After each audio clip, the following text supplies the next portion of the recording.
स्वागत है आपका क्राइम डायरी में, जहां हम अपराध के सबसे अंधेरे कोनों को उजागर करते हैं, सुर्खियों के पीछे की सच्चाई को बयां करते हैं और ऐसी कहानियां सुनाते हैं जो आपकी रूह तक कांप जाए। चाहे वो कोई खून का मामला हो, कॉरपोरेट षड्यंत्र हो या फिर कोई साइबर हमला जिसने पूरे देश को बर्बाद करने के कगार पर ला दिया हो, हम आपको हर छोटी बड़ी बात बताते हैं खुलकर, सच्चाई के साथ और यादगार ढंग से। अगर आज पहली बार यहां आए हैं तो अभी के अभी सब्सक्राइब बटन दबा दीजिए, घंटी बजा दीजिए और हजारों सच्चाई की तलाश में जुटे लोगों के साथ जुड़ जाइए, क्योंकि हम मानते हैं अपराध कभी सोता नहीं और न ही हम। आइए एक ऐसी कहानी में कदम रखते हैं जिसमें खून नहीं था, लेकिन जिसने अस्पतालों को बंद कर दिया, सरकारों को ठिठका दिया और करोड़ों लोगों को उनके खुद के डेटा से अलग कर दिया। ये सब 12 मई 2017 को एक शुक्रवार को शुरू हुआ। इंटरनेट के किसी छिपे हुए कोने में कुछ घातक छोड़ा गया। ना बम था, ना गोली, बल्कि एक वायरस, एक डिजिटल परजीवी जिसका नाम था वन्नाक्राई। कुछ घंटों के भीतर दुनिया भर के कंप्यूटर ठप्प हो गए, फाइलें गायब हो गईं, स्क्रीनें लाल हो गईं और एक मैसेज दिखाई देने लगा, ओ हो गया, आपकी फाइल्स लॉक हो चुकी हैं। और उसके नीचे एक टाइमर, उलटी गिनती और एक मांग, $300 बिटकॉइन में। लेकिन यह कोई साधारण रैंसमवेयर नहीं था। यह अकेले फैल सकता था, आग की तरह, कंप्यूटर से कंप्यूटर तक। कोई क्लिक नहीं, कोई ईमेल नहीं, बस एक नेटवर्क कनेक्शन। यूके के अस्पतालों में इमरजेंसी रूम बंद हो गए, जर्मनी में ट्रेनों के डिस्प्ले बंद हो गए, बैंक, टेलीकॉम, यूनिवर्सिटीज, पूरी दुनिया में आग लग गई। और फिर भारत पर हमला हुआ। भारत में हमला चुपचाप दफ्तरों, रेलवे और यहां तक कि अस्पतालों में घुस आया। Andhra Pradesh metro rail corporation में पहले ही लॉक हो चुका था। टिकटिंग और यात्री जानकारी के कंप्यूटर लॉक हो गए, लाल स्क्रीनें हर जगह। अधिकारियों ने कहा कि ऑपरेशन प्रभावित नहीं हुआ, लेकिन कर्मचारी क्रिटिकल सिस्टम तक पहुंच नहीं पा रहे थे।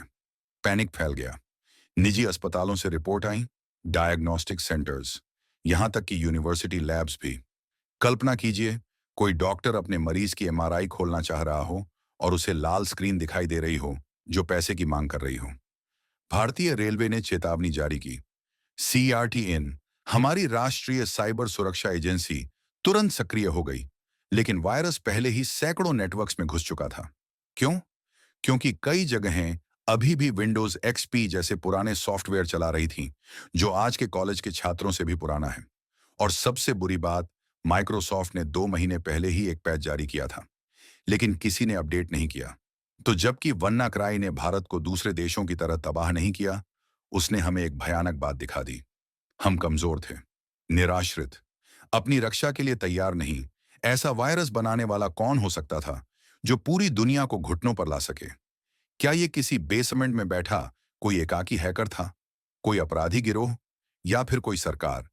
हमले के कुछ हफ्तों बाद जांच टीमों ने बिटकॉइन के भुगतान के पीछे का रास्ता तलाशा, कोड को ट्रेस किया, पैटर्न्स का अध्ययन किया और उन्हें कुछ ऐसा मिला जो सबको झकझोर गया।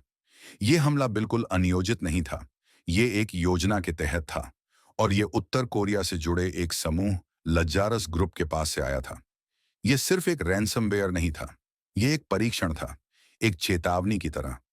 लजारस पहले भी बैंकों पर हमले, अरबों रुपये चुराने और यहां तक कि सोनी पिक्चर्स पर हमला करने के लिए जाना जाता था, किम जोंग उन के खिलाफ एक फिल्म के बदले में। अब उन्होंने साबित कर दिया था कि वो दुनिया को बस एक लाइन कोड से नीचे गिरा सकते हैं। लेकिन इसमें एक और मोड़ आया, जो हर किसी को चौंका गया। एक British cyber security researcher, Marcus Hutchins, एक अचानक हीरो बन गए और बाद में संदिग्ध भी। मार्कस हचिंस सिर्फ 22 साल के थे जब उन्होंने वन्नाक्राई को रोक दिया। अकस्मात उन्होंने मालवेयर में छिपे डोमेन नाम को रजिस्टर किया, सिर्फ अध्ययन के लिए, और किसी तरह उसने एक किल स्विच ट्रिगर कर दिया जिससे वायरस का फैलाव रुक गया। एक रात में वो हीरो बन गए। Front page, interview, cyber security दुनिया की तारीफ। लेकिन फिर उनका अतीत उनके पीछे आ गया। वन्नाक्राई से कुछ महीने पहले उन्होंने एक और मालवेयर क्रोनोस बनाया था और बेचा था, जो बैंकिंग क्रेडेंशियल्स चुराने के लिए डिजाइन किया गया था। यूएस अधिकारियों ने उन्हें लास वेगास से घर जाते हुए एक हवाई अड्डे पर गिरफ्तार कर लिया। कई साल पुराने मामलों में उन पर आरोप लगाए गए, उन्हें जेल का सामना करना पड़ा। लेकिन अंत में उन्हें वन्नाक्राई से जुड़े आरोपों से बरी कर दिया गया। फिर भी सवाल बना रहा, क्या वो दुनिया को बचाने वाला एक सफेद हैट हैकर था या एक ग्रे हैट जो सीमा पर चल रहा था? जब तूफान थमा तो दुनिया ने पूछा, ये सब कैसे हुआ? कैसे एनएसए द्वारा लीक किया गया एक छोटा सा सुराग वैश्विक संकट में बदल गया? कैसे इतने संगठन पुराने अपडेट न किए गए सिस्टम चला रहे थे? और कैसे उत्तर कोरिया के हैकर्स ने दुनिया को बस कुछ लाइनों के कोड से बंधक बना लिया? जवाब साफ था। हमने संकेतों को अनदेखा कर दिया। हमने अपडेट्स टाल दिए, पायरेटेड सॉफ्टवेयर इस्तेमाल किए, सुरक्षा के छेद खुले छोड़ दिए, तकनीक पर भरोसा कर लिया बिना उसके खतरों को समझे।